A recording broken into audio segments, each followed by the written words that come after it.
但有人，好吧，有人性幻想过吴京吗？我知道有泥塑吴不京的，太行，不太行。有给吴京安逼的，你知道吗？我一直很心想。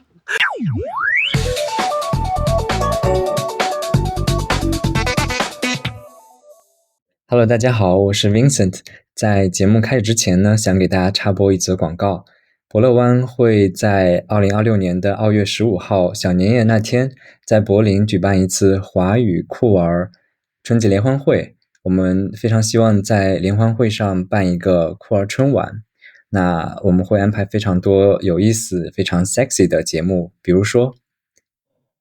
有传统的项目包饺子，还有 KTV，还会有一些非常独特的、非常 sexy 以及非常酷儿的特别活动。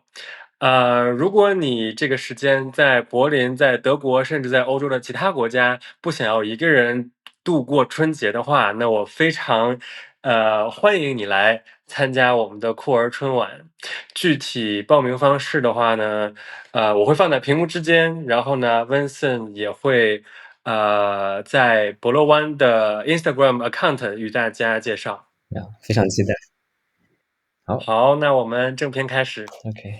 OK，Hello，大家好，欢迎来到简中男童，我是 Vincent，然后我是佳琪，我是美莎。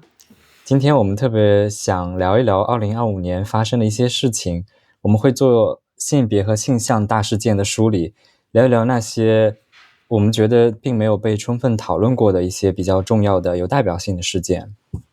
我们会从2025年的1月开始，按照时间线进行梳理，并且做一些我们相应的补充。好。但是在开始之前，我们要先给大家解释一下，为什么我们今天是以这样的形式，是因为柏林下了一场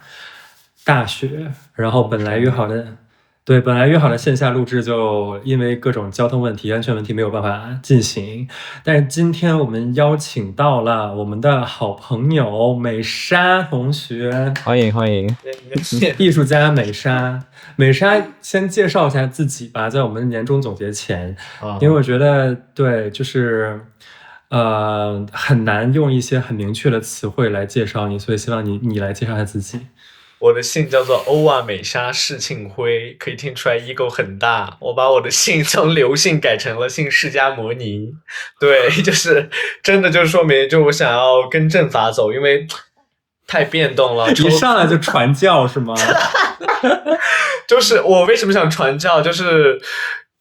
不接受传教人，就说明没飞大过。你飞大了以后，你才知道释迦摩尼多么的可靠。对，所以简单来说，是一个我的性别认同也是佛教徒，就是不执着。不管说我今天这么夸张的妆容，还是说什么性别表达、性别气质这些，对我来说，我的认同就是不执着，就是我的认同，包括我的认同本身也是不执着。好的，很好。然后我也会在我们的上面或者下面的某一个地方放上我们美莎的个人网站。然后美莎是一个艺术家，是一个非常年轻的艺术家。然后非常欢迎来到我们简中男童的第2期录制。就像刚刚 Vincent 讲的，我觉得2025年是一个非常，其实又是一个非常艰难的年份，因为我们在做这件事情之前，就是感觉好像这一年的确发生了一些事情，但真的坐下来开始梳理文档、梳理新闻的时候，才发现原来今年发生了非常多很让人啧舌、让人惊讶、让人还没有来得及消化，就出现下一条新闻的这样的事件。所以是一个不寻常的一年，所以我们觉得有必要好好的去梳理一下，然后把那些没有理清的事情给它理清楚。然后呢，当然除了这些让我们难过的事情，其实也有很多让人看到希望的事情所以等一下慢慢看看所以我们就慢慢来一个一个揭晓，一个一个梳理今年到底发生了哪些大事件。好的，那我们就从2025年的1月份开始说起吧。1月份呢，有媒体报道说，金星老师大家都很熟悉，他现在巴黎，然后已经有了自己海外的一个新的平台、新的节目。但大家都知道，他早期在中国大陆做相关的节目以及一些演出，但因为所谓的破康利的原因他的演出被取消了，他好像也从大家的公共视野当中被消失，甚至封杀了。那有媒体就提到说他的演出被取消是猜测与他在演出上公开的展示彩虹旗有关，但是官方没有给出具体的原因。我们其实对这样的事情也已经屡见不鲜了。我们可以做一些梳理，就是过去几年在中国大陆发生的就是有人在公共区域展示彩虹元素，然后发生了一些怎样的事件，我们可以来看一下。早在2018年的5月份的时候，在北京798艺术区就发生了一起大学生或者是一些人士发放彩虹旗以及彩虹徽章的事件，然后被保安驱逐。然后2022年的5月，2名清华大学的学生在校园内放置10面彩虹旗，然后贴上 Pride 的标语，被校方认定为违反学校的管理规定，给予严重警告处分。之后他们试图上诉教育部，并且提起行政诉讼，但最终没有获到法院的受理。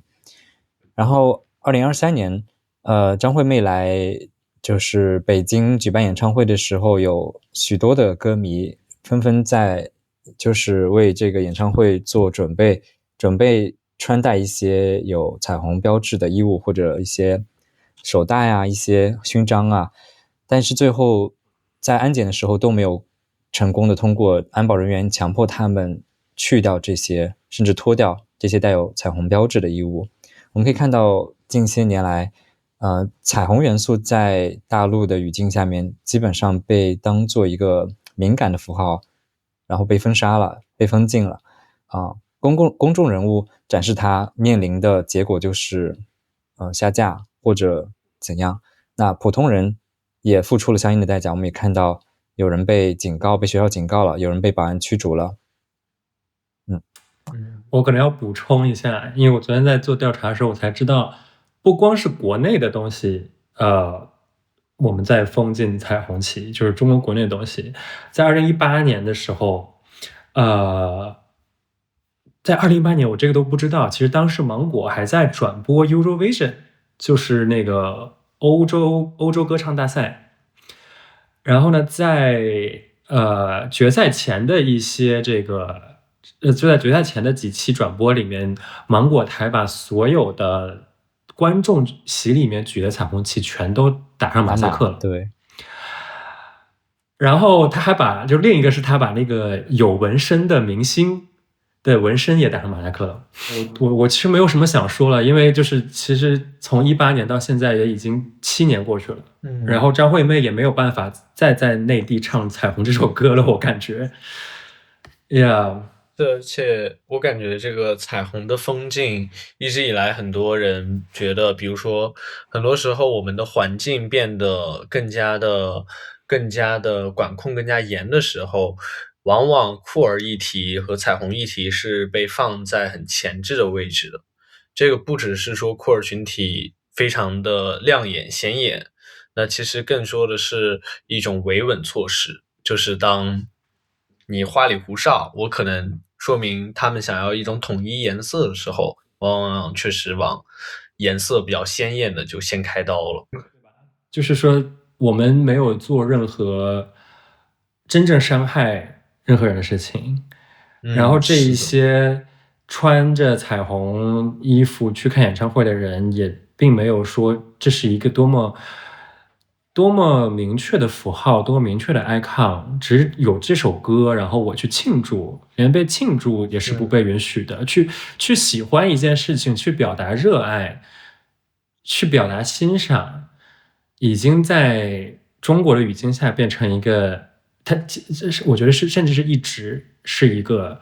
非常已经受到挑战的事情。是因为他们当时在18年的时候也一直在说颜色革命这件事情嘛，就说要防止颜色革命，防止什么所谓境外势力渗透，因为不管是彩虹旗的这些符号元素确实是来源于西方，但这并不意味着认同于彩虹旗的人他们就是西方的境外势力，就是受到了所谓欧美国家的资助，那只是一个符号让他发现了这个确实更能解释我是谁这件事情。但是那个时候我觉得这和一个事有关，就比如说当动物保护组织到一定规模，他们也会开始严查。就是我觉得他们关注的其实可能不是，因为中国不是一个宗教国家，他不是说关注你的欲望OK 你是男同性恋，我觉得他的根本是在关注这个在他们体系之外的组织能力，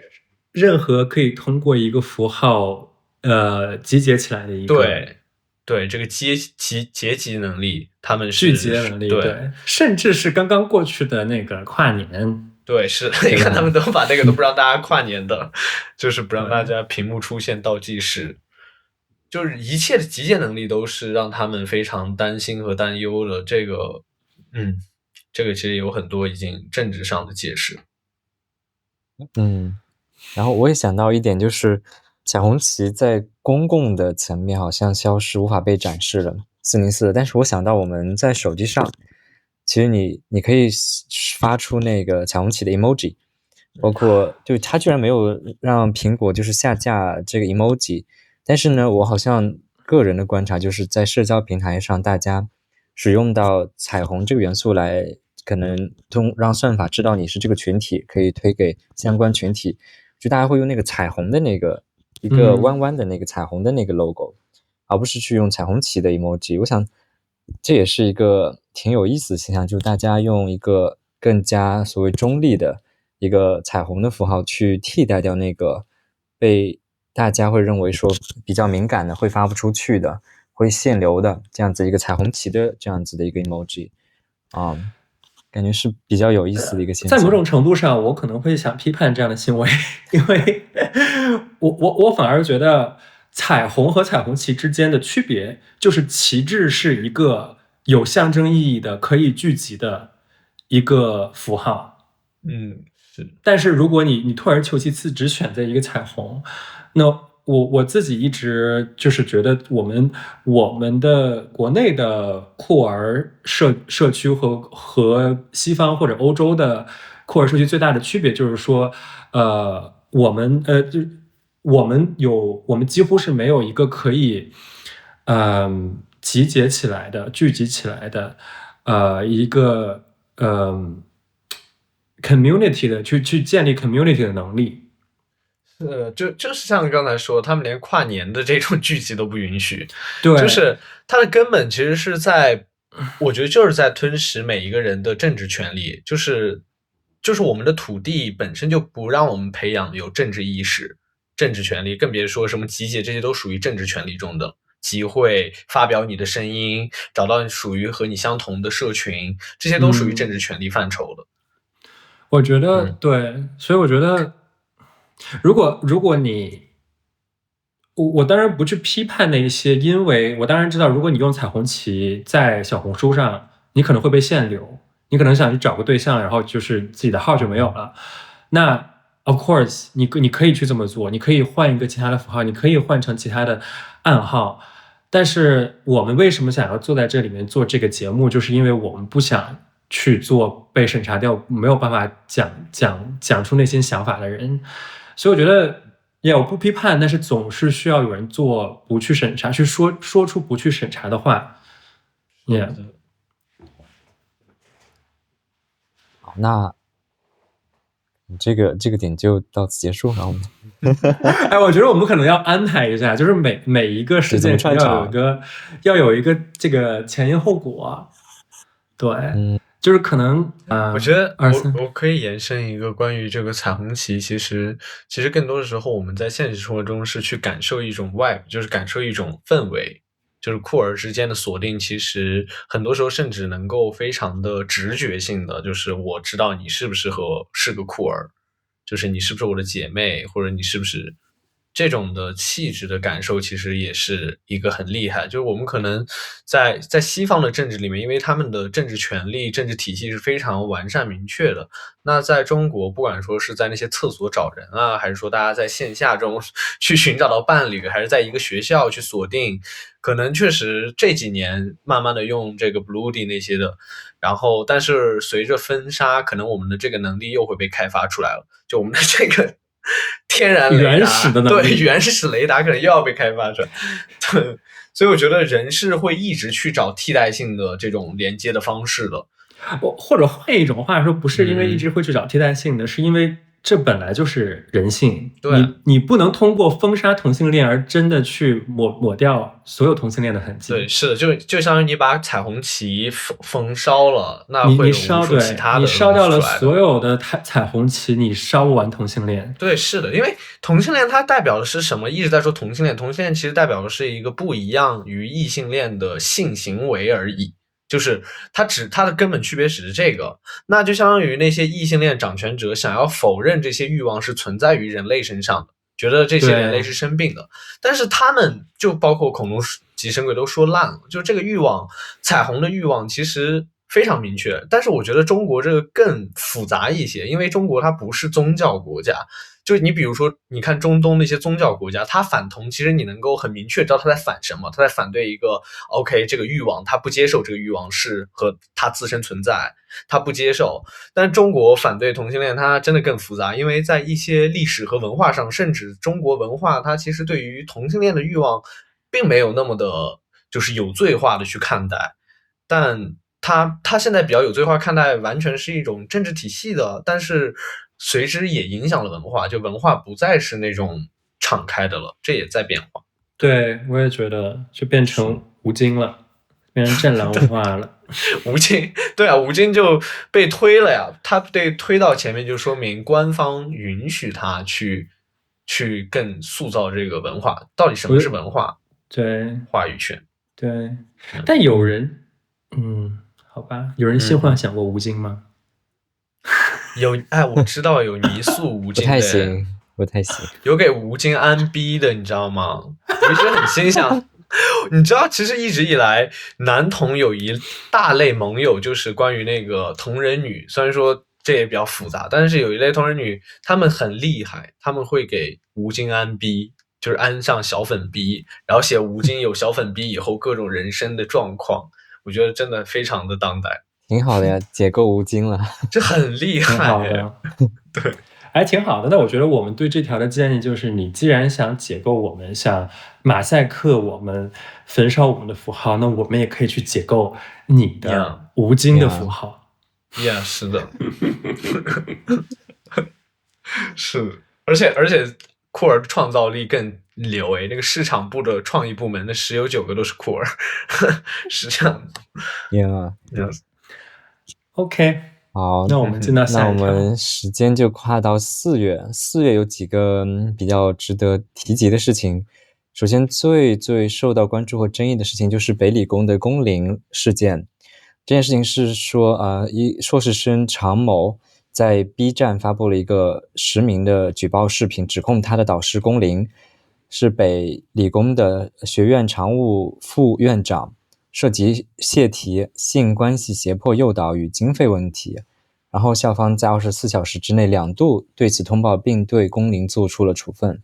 这件事情其实我觉得还蛮复杂的，因为当时整个舆论交织了特别多的线，有讲就是他们师生关系所谓不正当的师生关系的这种讨论，有对就是事件经过舆论发酵，经过大家网友的仔细研判发现有反转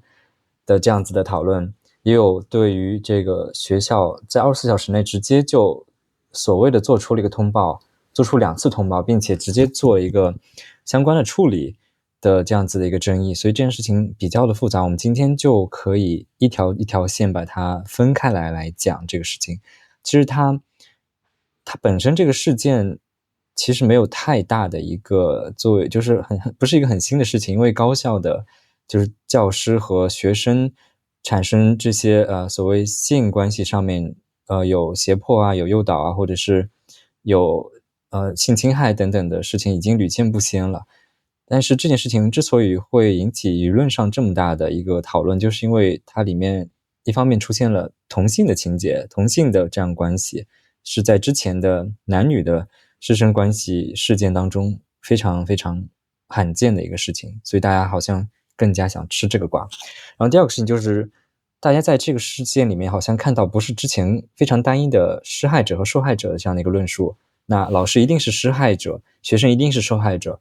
在这个事件里面似乎看到了有真情的存在，所以这就让这个事情变得更加的复杂。大家从一开始的站队站学生，站所谓弱势者，到后来又跳转到另一个极端去站龚老师，觉得龚老师是真是绝世好男人。虽然他当然自己有家庭，但是他对这个学生是真情的，对他是愿意付出他的全部，哪怕是牺牲自己所有的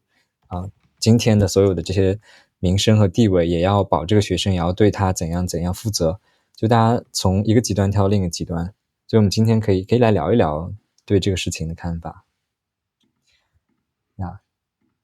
他是龚林，他真的叫龚林吗？这好像 Blue D 那种网名哦，约炮网名哦。是叫龚林。龚林 ，OK， 听起来有点郭敬明的风格。对，这个不是，我想的是那个龚林啊，就是那个公母的龚林。我知道，我也想到那个。对啊，龚林，对啊，我说，龚林，对啊，你的前后鼻音不分，是龚林。我从来都没想过这一块。OK， 好，原来还有龚林这个龚林 ，OK。那首先，他作为一个就师生，我们已经老生常谈了，师生有一个权力不对等的关系，就是作为教师，他是首先一定是一个优势地位，他有相关的资源，他有掌握学生这个毕业生死大权的一个权利在手里，所以无法完全排除说学生跟这个老师之间发生后续的种种，有一定程度上是有这样一个权利的这个不对等在里面。但是通过这件事情所披露出来信息，可以看到他们两位之间存在一定的真情的成分，就是并不是100%的，就是传统的这个论述上面那样子的一个施害和100%的受害者。我们可以看到真情存在，在这里面涉及到的一个边界，就是在这种权力不对等的关系当中，边界在哪里？然后我去查了一下我们国家的这个对师生关系的一些规范，我来给大家念一下。它的规范就是教育部之前出台过相关的规定。2014年的时候有一个关于建立健全高校师德建设长效机制的意见，里面明确将对学生实施性骚扰或与学生发生不正当关系纳入师德师范的行为，然后如果违反此规定是可以受到警告、记过等等甚至开除的纪律处分的。这是一个教育部出台的规范师生关系的一个建议。然后教育部也对这个教职工和学生发生不正当关系、性骚扰和性侵犯的行为，也是有明确的表示是要对教师进行这个处罚和撤销教师资格的这样子的规定的。我们可以看到，其实官方对这个师生关系是有明确的鉴定的。但是我们其实也可以讨论说，毕竟大家都是人，都是凡人，那在交往或者说正常的这个师生关系当中，如果发生了，就是真的有真情存在了，就是双方该怎样有一个行为规范，怎样该保护自己，就两方都该保护自己在这里面。因为是所谓的那个强势的有资源的地位的人，他可能也成为受害者，他并不一定就一定天然的成为施害者。而所谓弱势群体、弱势那一方，他也不是天然的一个，他一定最后是一个受害者情况。所以双方都需要有一个能够保护自己的这样子的认知吧。但这件我不是其实很同意，因为因为首先它这个结构性的问题就是结构性的问题，结构性的位置就是结构性的位置，没有说是没有什么就是都可能成为这个受害者这样一说，然后来去忽略掉结构性的问题。因为这种的假设就是有点在好像说这个结构性的问题也是可以流动改变的，但是他作为老师，他就是上位者，然后作为上位者，这个相当于是他是老师，他相当于是社工，相当于是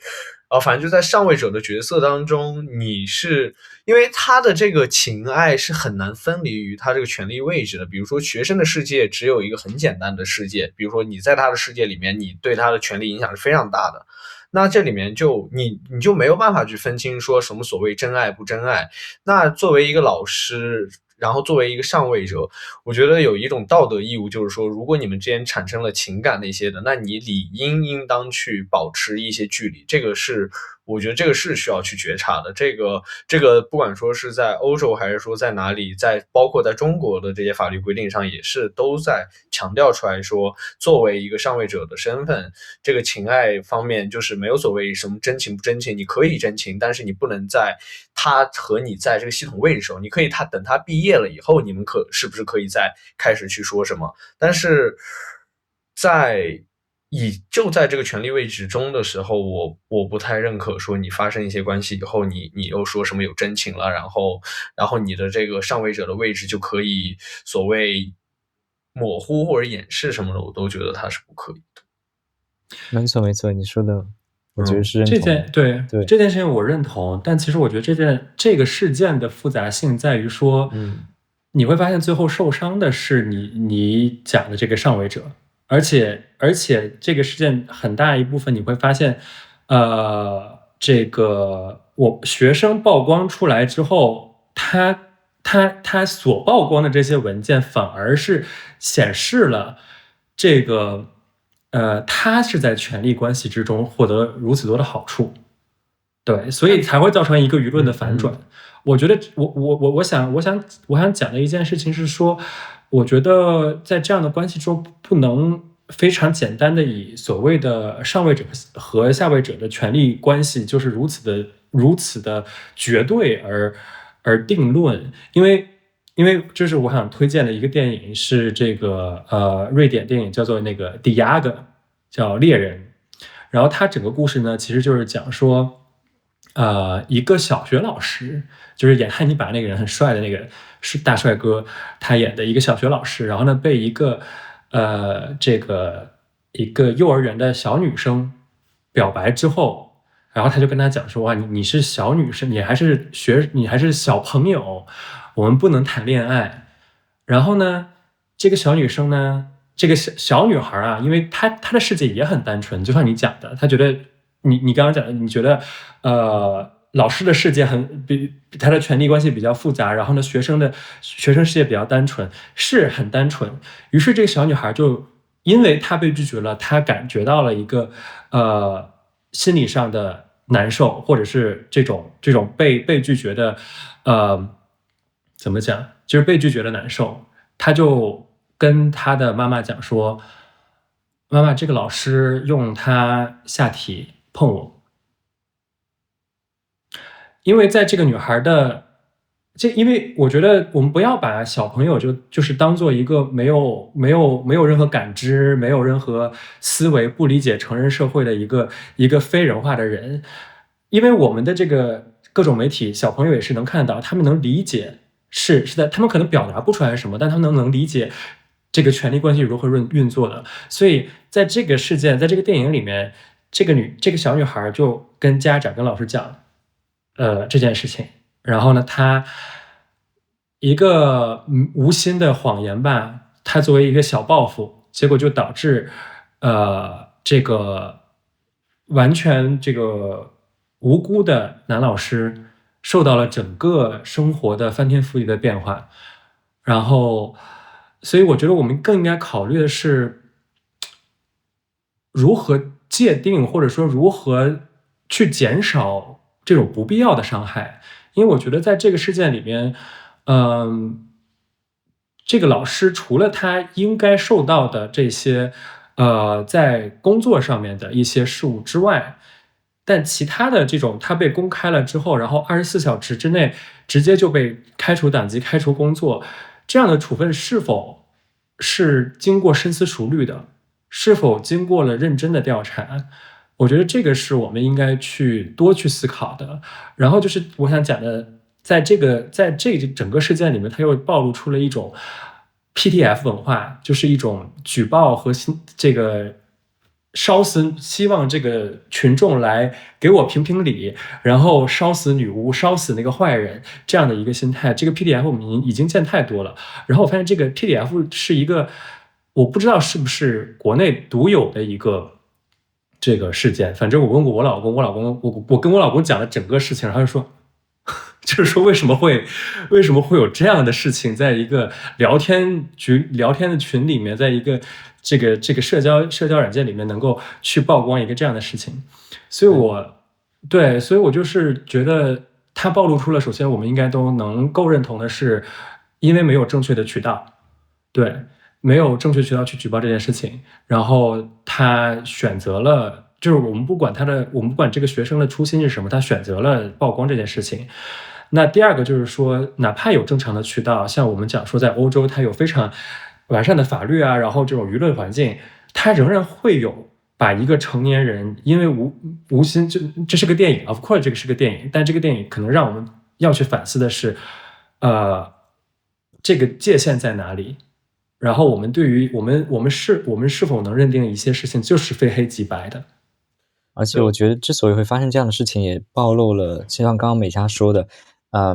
就是我们没有一个保护机制。当然这个保护机制是对双方的保护，但是为什么我们刚刚发现是没有的，是因为其实高校层面缺少了一个高校防治性骚扰的这样一个条例，可能国家层面也缺少这样的立法。如果有这样的条例的话，我想会首先本身在高校的教职工的培训，可能他们会定期接受培训，说教师如何作为就是优势地位的人跟学生处理好这样的关系。如果你跟学生发生了什么就是情感上的这种发展，你该怎么处理，对吧？就当然大家都是人，肯定都会遇到这样的情况，那我该怎么处理？教师该怎么处理？然后处理的好，你可以保护你的学生，你也可以保护自己。但是你处理的不好，最后双方就是两败俱伤。首先没有这样子一个在高校层面的一个这样子的性别的平等的，或者说这种防范性骚扰的一个机制和教育。其次在处理这个事情，我们也可以看到学生直接把这个事情放在网上让舆论来进行公审，然后大家在一开始未知全貌的时候，肯定一股脑的站在学生这边，觉得他是受害者。我们不是说他一定是100%受害者，但一下子就两极分化了，施害者受害者已经出现了。但是大家就是深入了解这个事情以后，发现受害者有瑕疵，施害者好像也没有那么坏，就因为他们有各种各样的所谓真情在里面。然后这个时候舆论又转向所谓反转了，然后去支持另一边，支持龚琳老师，觉得这个学生是白眼狼，所以最后导致局面就是两个人都社死了。然后学生的初衷是想解决他在跟老师可能交往或者跟他作为师生关系当中的一些问题，但最后导致结果就是对一个私人问题，但最后导致老师社死，然后学生也社死。因为很多人说这个学生今后如果他还想再去别的高校发展，任何一个老师都别说这个学生，因为他是白眼狼，然后这个老师那肯定也是100%社死。所以最后导致局面就是它是一个这样子的一个局面，就是因为它没有一个比较好的一个学校内部的一个处理机制，它可以去调查去解决这个事情。同时调查也需要一个正当的程序。我们看学校北理工在24小时内就发了2通通告，就直接定性这个事情，并且做出了处理。我想他在24小时内能够调查清楚这个事件的来龙去脉，并且听取双方的陈述和对自己权利的主张，这么快时间内就能解决完吗？我觉得是抱有存疑。所以他这个程序上面是否是正义的，也是一个很值得去关注的一点吧。然后最后就是怎么去保护这个学生，和就是比如说给他一定的心理疏导，给他怎样的一个保护措施，我觉得这些都比较的缺失。所以最终导致结局和局面就是两败俱伤，大家就舆论吃了一波瓜，然后一伙倒这边，一伙倒那边，一伙骂这个，一伙骂那个，最后两个人社死。然后最后背后反映出来，其实缺少这个相关的机制来保护这里面相关这个利害关系的人，所以我们可以看到对是有一个这个点在里面。我觉得这件事情让我们感到气愤的就是，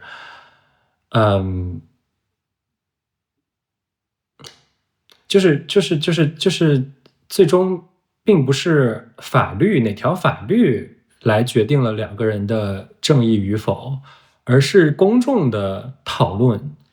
对，而是公众的讨论，就是公众，而且公众是最不知道实情的，就是公众是最不知道任何与这两个人有关的任何细节的。然后大家都是，就是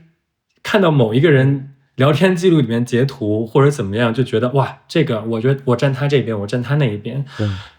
就是这样子的，你刚刚讲的一个公开处决，我觉得是一个非常民粹的一个做法。对这件事情的处理没有一个正当的正常的程序，而是在社会层面上面先进行一个公审，然后作为一个对错的区分，而且这种对错区分很大程度上会建立在两极黑白对立的层面，要么就是他是100%是罪人，那个人是100%受害者，或者反转以后那又倒过来这两个角色，就很难，我们把很多东西都糅合在一起来看，很难。就我们就事论事看这件事情为什么会发展到这个地步，从哪一步开始这个老师做的不对，从哪一步开始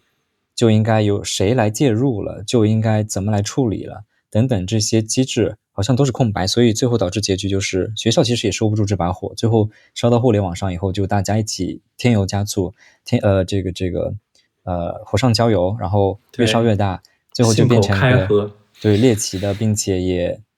又涉及到同妻了，就是一个花边新闻了，对，又涉及到同妻，又骂同性恋，就是乱搞师生关系，还搞就是家庭关系乱搞，就是又开始对同志群体有一个不明化，所以这个事情发展到后来就感觉是一个大家都受害了，它是一个道德审判，对，最后变成一个道德审判，而不是一个法律审判。但是其实这件事情的开始也是因为我们的这个涉事的学生想要一个道德上的审判，我的感觉。我的根本还是想说一下关于这个程序性的问题，就是在程序上中，因为不管说是老师，还是说在佛教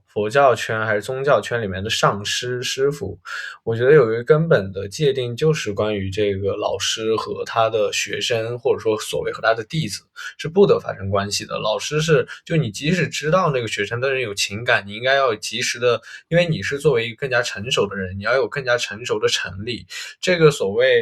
我觉得所谓在法律层面，这个性骚扰的法律法规，因为我之前有具体的参与到过，在中国有一些案件，就是作为一个声援者的身份加入到一些支持。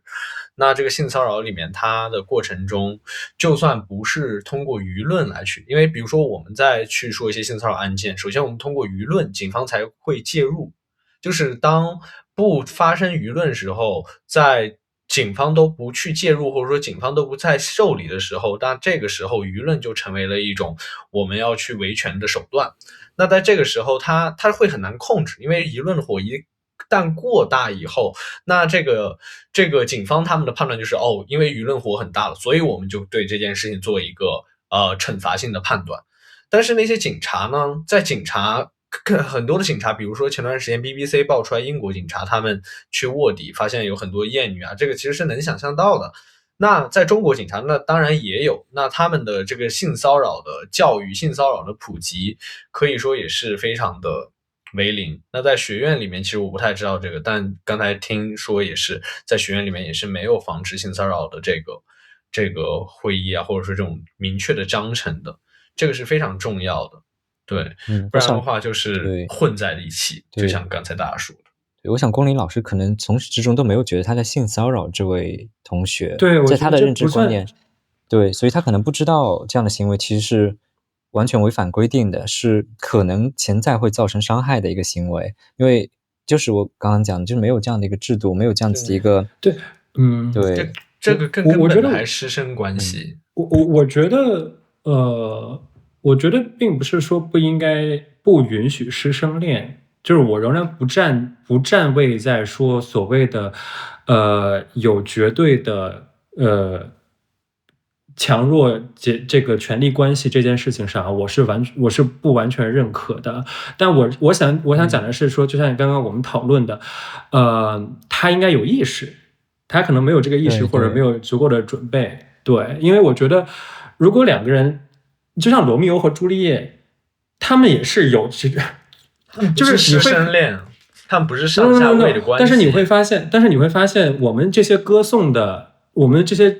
歌颂的这些名垂千古的爱情故事，他们都是因为有身份上的巨大差异，然后他们之间的个人关系打破了这种差异，建立了一个良好的关系，然后来去讽刺这个社会给他们的强加上的这个高低关系带来的多么不均等的压迫。所以在我看来是这样的一个叙事化。对，而且我觉得有个例子就是杨振宁不是前一阵子去世嘛，他的最后一任妻子就是他的学生，如果没有记错的话，但是大家对这段关系好像就没有，对吧？因为杨振宁是一个学界大佬了，对吧？这么大佬，好像没有人说他当年跟这个他的现任的妻子喜结连理是有这样的一个师生的不平等关系，是一个不平等的婚姻，是一个谁占谁便宜或者谁受侵害的一个关系了。就好像我们对不同的 case 好像也会有不同的解读。因为杨振宁这个例子好像大家就没有说，对吧？他是一个性骚扰者还是什么的。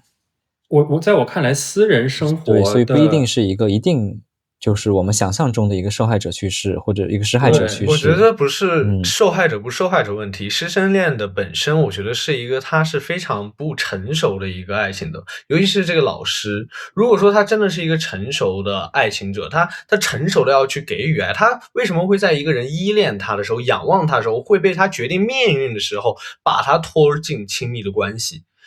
这并不是一个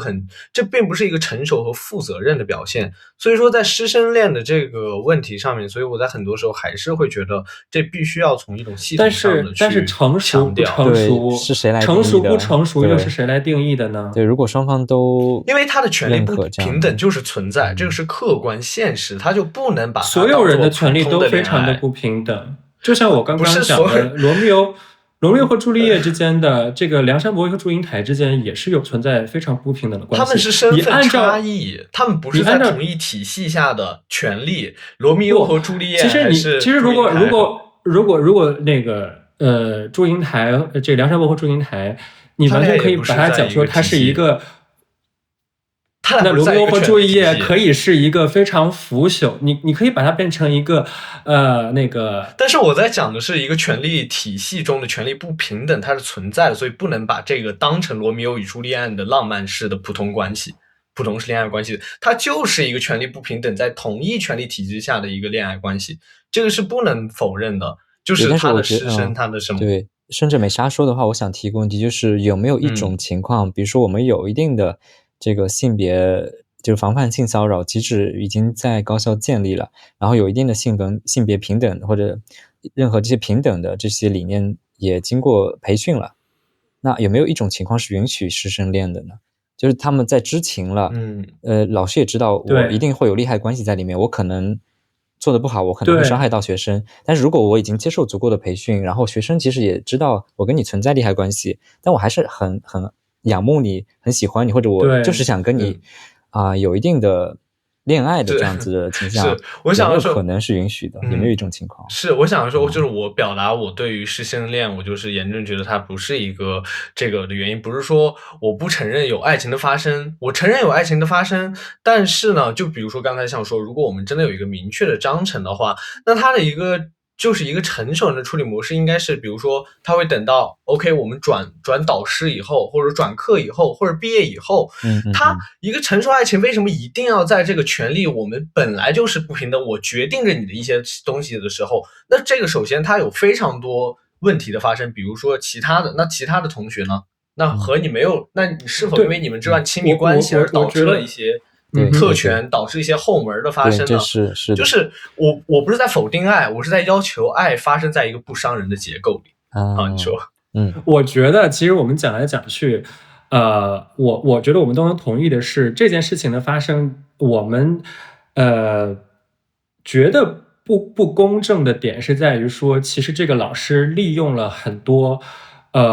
职位上的便利，在为这个个人关系里面的这个两个人的师生关系提供了非常多的便利没错，提供非常多的私人行为，所以我们应该谴责的是这个老师在这个公司之间权力运作之间没有把握好他的度，他把他的私生活和工作混到了一起。但是我觉得对他们两个人的关系不应该提出挑战，就是他们两个人想要什么关系是两个人来决定的，并不是说他们的事。对他们，我觉得相爱是相爱的事情，但是就是我觉得这个是我们可以达成一致的。对，但说的还是就是说的是他的身份，他老师的身份。其实我反而不觉得他是利用了他老师的，就是他不用利用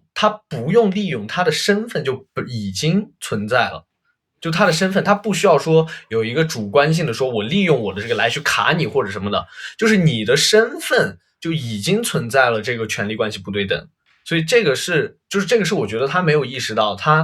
他如果说意识到师生恋，我觉得师生恋的这些问题就是要被谨慎去看待的，就包括尤其是这个上位者你本人，你作为老师，你更应该去承担更多对这段关系的思考。不，我觉得可以挑战一下，这里我可以挑战一下。Sorry， 我现在开始辩论模式了，因为我现在觉得这段要掐掉，我觉得现在非常像雨墨，我现在非常想挑战你，因为他并没有不意识到，他正是因为他意识到了，所以才他用他的所在的权利来去想得到来去给他这个关系提供更多的养分，对吧？所以他其实是意识到了，不然他不会的。所以我觉得我们的限制是应该，我们的限制，我的点还是公私分明，就是说你们两个人可以相爱，但是你现在可以，我能够承认你被罢职、被免职、被辞退，是因为你违反了这个公共利益、工作上的利益。所以我仍然觉得这个私人关系和这个公共的规章制度是要分开的。我对这件事情最大的问题就是还是其实跟红姐的事件是一样的，就是我们没有一个非常明确和公开透明的规章制度和审查制度。就是我们不知道为什么24小时之内这个教授会被罢职，会被免职。他们两个人有他们这个干柴烈火，想怎么玩怎么玩，这个不应该作为一个公共区域来去道德审判的事情。就道德审判也不能作为他离职的这个就是被辞退的依据。挺好的，觉得大家。我观点已经发表完了，就是对，通过辩论是一样的。其实我们的分歧是有共识的，是我们的分歧，其实我觉得就表达问题。对，我觉得我们大家其实最后都指出是，其实缺少这样一个制度来保护。我觉得是双方都有待保护了。但是其实我们还能展开吗？Sorry，你刚刚讲说这个缺少制度，但其实我们其实还要再往前一步分析，有制度啊。但其实并不是一个制度的问题，我觉得反而是一个更大的一个，我觉得说到最后，其实还是会引到一个系统性的体制的问题，就是说我们的这些法律是什么？对，法律是谁来规定的？是怎么执行的？就是说我完全可以就包括对，就是法律到底是什么？为什么法律之违反？就包括后面我们会聊到的这个，今年已经开始实行的淫秽色情信息不能再传播违法这件事情，这个法又是从哪里出来的，对吧？对，是。所以这是特色社会主义的法，不缺法，不缺制度，更多的是说我们如何建立一个，谁来建立这个制度？这个制度是如何达到它的合法性的？对，我觉得是合法性的这个根本，就像我们刚刚的讨论，其实这个非常好的起步，就是我们都有不同的观点，我们再去讨论，然后我们出了一个法规法条，但是现在就是公众的参与是没有的，就包括一些中国法律上比较所谓进步的法规，比如说跨性别的身份自主权，这个身份证的卡，这其实很早年吸毒罪行封存，对，像这些的，对它的这个合法性，需要被所有人知道。一个东西什么是合法性，就是共同的信仰嘛。共同信仰这件东西是正确，这件东西是错误的。但是在我国，咱们的这个合法性不知道是常要遵循这权力金字塔式的意见来决定，所以下面的人公众民众是你知不知道是无所谓，你只需要守法就行。所以我们的义务不是说知道这个合法性，而是我们要去成为一个守法的人。但是守法的根本是我知道这件事情为什么合法，对吧？不然的话怎么守法？我觉得这件事情也反映出，就是我们看最后处理的一个形态，就是他以这公陵被官方就是处理掉，然后他被撤职，然后就结束了。公众层面的讨论仅仅停留在对这件事情的反转和站边，以及一些道德指责。其实还差一步，就是我们的舆论场差一步，就是说能不能，当然这里没有审查的原因我知道，但是我想说的是，如果能有这样一个机会的话，我觉得大家再去多一步讨论，就是借这个机会我们来讨论边界，讨论师生关系边界，由此再去进一步讨论说我们怎么达成一个共识，就是作为老师你该有什么样子的一个对自己权利的意识啊，你对学生的保护啊，或者对性骚扰的这些的基本的了解，这些事情是需要发生在社会的讨论的，更应该发生的地方就是高校，需要高校的学生、高校的老师在碰到这样的事情，我们已经看到屡见不鲜了。今年1年，很多学校都发生这样的事情，但是我们没有形成一个社会的一个共识，就是在高校层面，学生和老师需要一起出来提出一个共治的方案，就是学生作为我们学生的权益，我们来去说这个共建的这个机制该是什么样，怎么来保护我们学生。比如说，从根本上就不允许师生关系、师生恋的出现，因为我们学生有什么什么的担忧。没有，我是我知道，我就是说，有一方如果有这样的法律，我会不开。如果我作为学生，我不是说我是老师，对，我会举手说 no， 我不想跟老师谈恋爱。对，你也可以提出你的质疑，你有你的观点，有这方面观点，然后老师那边也。有的老师也会觉得那你就是老师，你怎么能跟学生谈恋爱呢，对吧？但有的老师也会觉得，我觉得两厢情愿的事情为什么不行呢？那大家就凝聚共识，我们来想怎么有一个好的方案，防止最坏的情况出现，但同时能够保护到双方的权益。其实是要有一个这样子的一个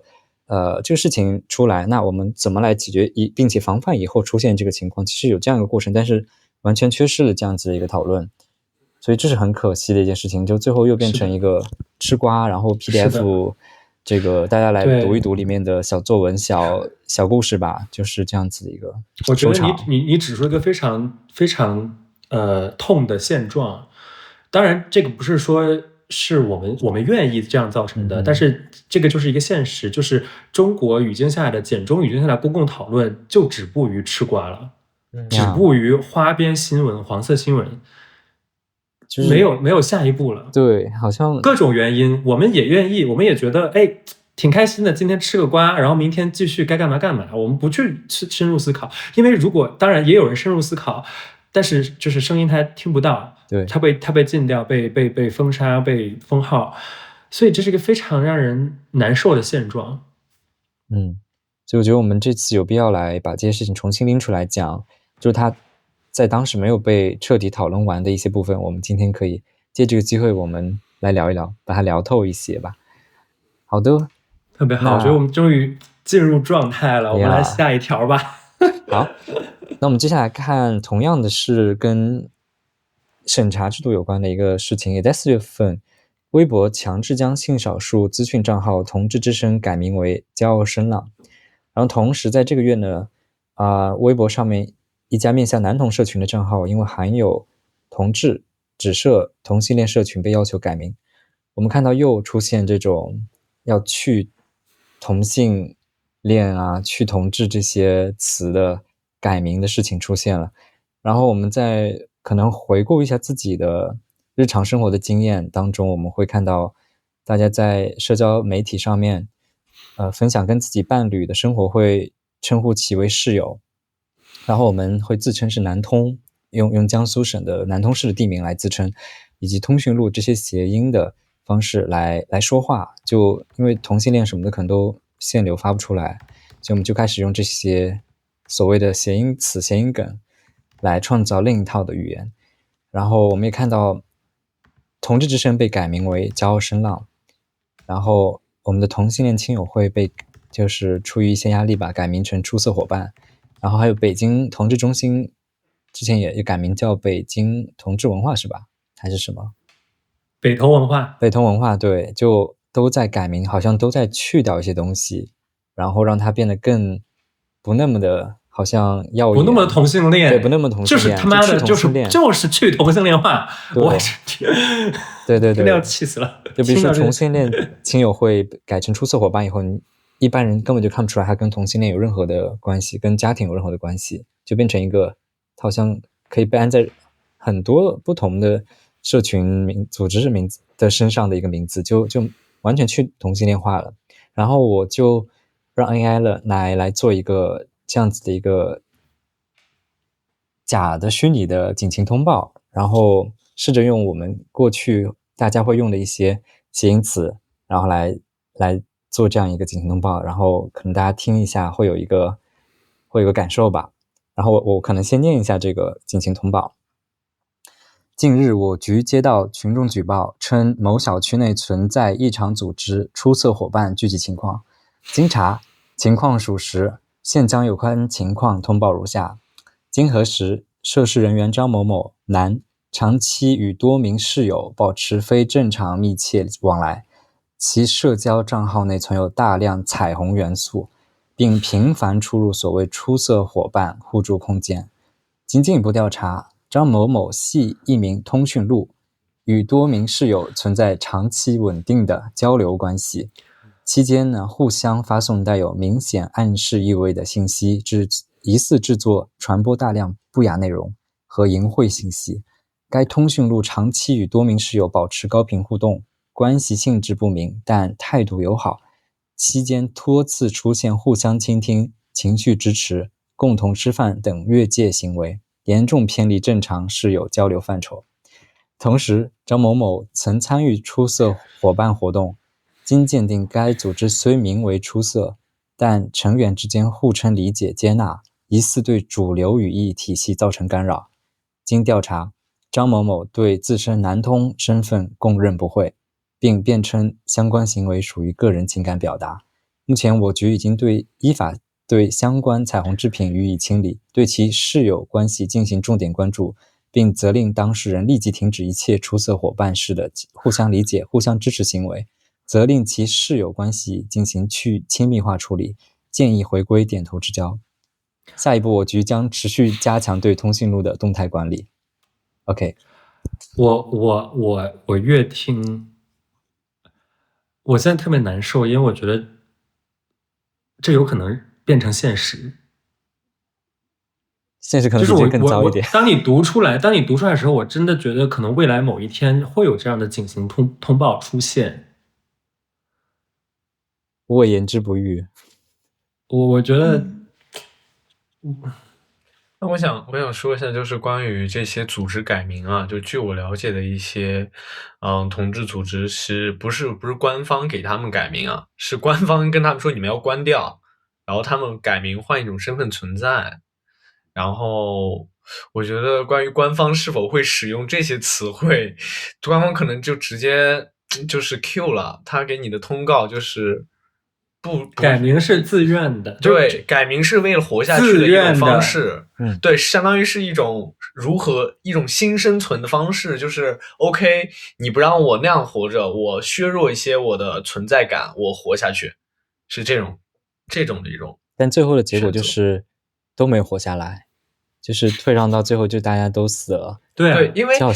如果不退让的话，连空间都没有了，就是连一点点空间都没有了。就是，但可能从几年我们要退让到什么时候呢？因为我觉得这几年下来，我们可以不退让，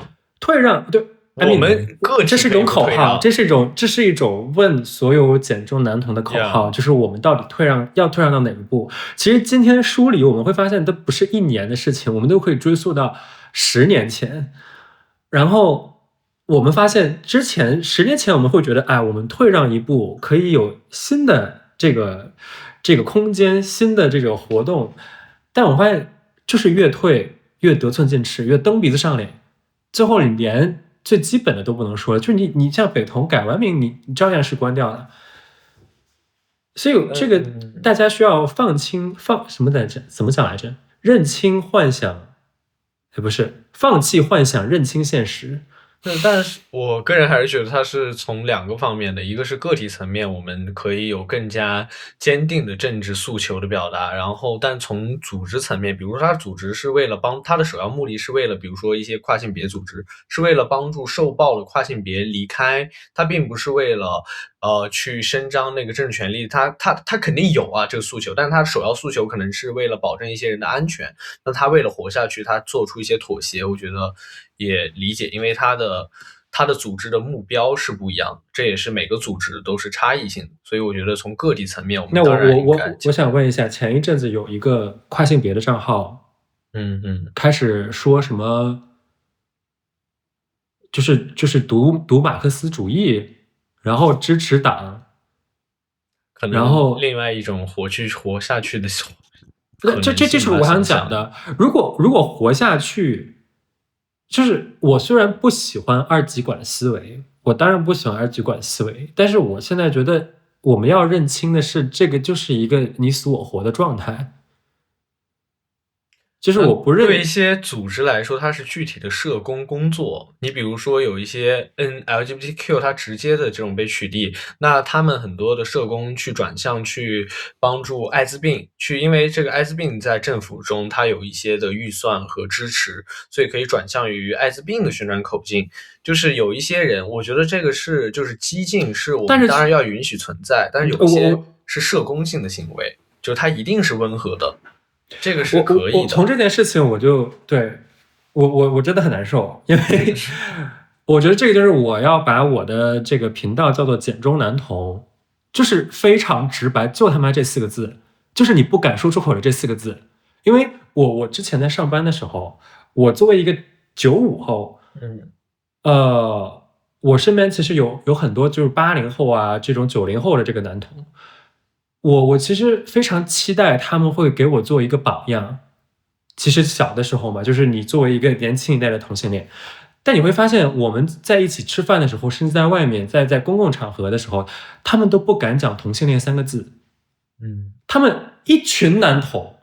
是个人都能看出来你们是一群同性恋，结果他们就说啊，他也是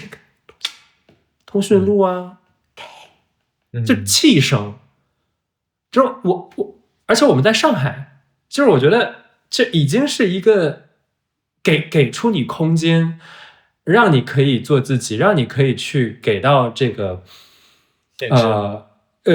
显身，或者说给到公众说看到你作为一个集体的一员，你可以去证明同性恋就是这个样子，你可以很 proud of you， 你可以很活出你自己，但是仍然是各式各样的这种非常细微的审查机制的运作，让我们羞耻于说出同性恋3个字，我是男同性恋3个字。而这件事情让我非常非常难受，非常非常难过。所以但是这个也是我一直在践行的，就是我绝对不要用任何室友男通讯录来形容我自己，就我就是男同性恋，that's it。然后如果你要censor我，那我就不用这个平台，所以我就不发小红书，我也不用任何这些其他东西，因为是你这个平台不配我。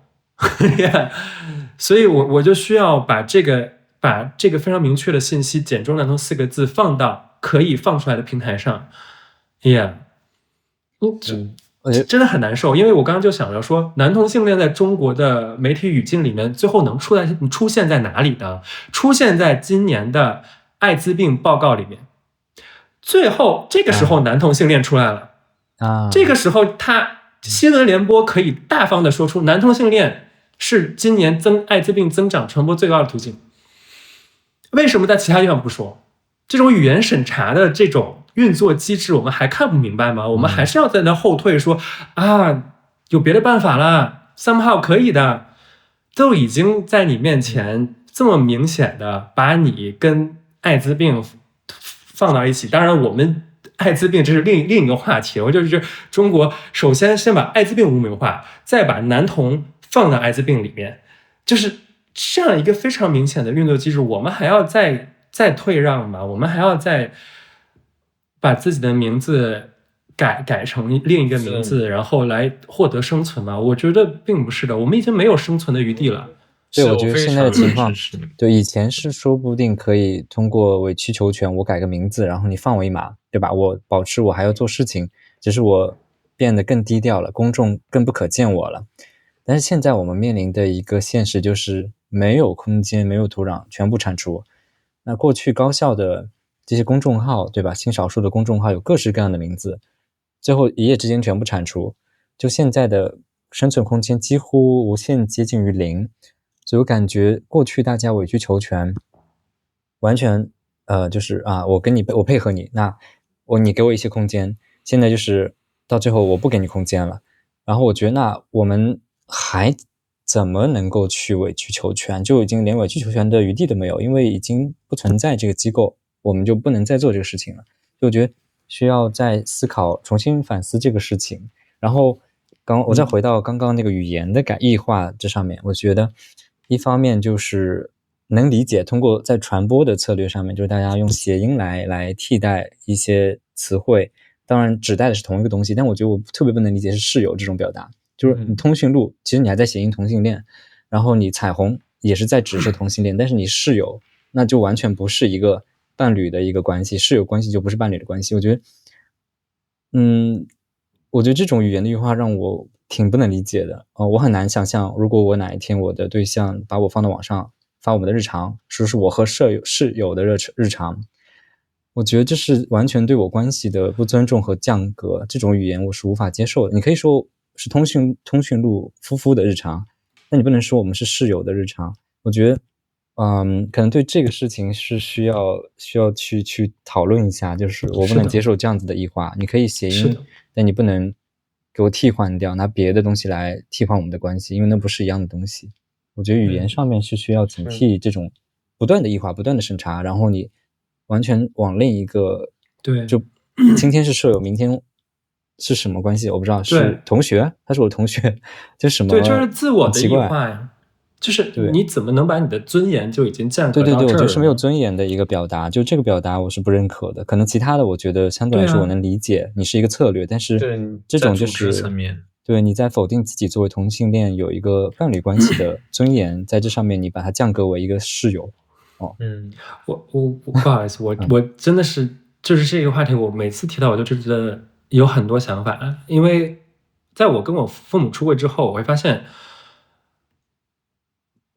让我父母无法接受的，并不是因为这个，他们多害怕同性恋，多讨厌同性恋这件事情，而是因为我爸跟我讲说，我们都不知道这是什么，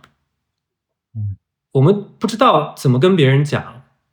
我们从小到大没有听过这是什么，我们不知道如何处理。Of course， 因为我爸不恨我，他把我养这么大了。但他只是一瞬间 shock 到，他不知道怎么处理。然后就像 Vincent， 就是我们之前有讲过那个跨性别，就是这个时候，像我跟我爸出柜之后，我想在网上找一些相关的资料，想去讨论，想要去告诉他说 ，No， you see， 这个不是，就是有这么多大把的资料，结果发现搜不到了，变成出售伙伴了，不是同性恋亲友会了，对吧？然后下一步呢？我下面要讲什么？室友的感情，室友也有真爱，这他妈这什么呀，对吧？然后包括你之前对于那个跨性别诊所的之前也是有这样的经历，就是当这些地方被消失的时候，那些想要去了解、想要去更多了解他们孩子的父母都没有地方去了解了。没错，他们想要他们的孩子是一个违禁词。没错，当同性恋、跨性别本身成为违禁词，以及做这些相关社群工作的这些组织也成为违禁词，全部清理完了以后，然后国内的家长呢，一般人只能使用百度无法翻墙的时候，那他们在简中的互联网平台能够搜到的信息，在这些正向的科普给公众，同性恋是什么，跨性别是什么，我们该怎样做这些工作的声音全部消失以后，当他们再去搜这些信息，那就是只剩下一些污言秽语了，一些对群体的攻击了，或者一些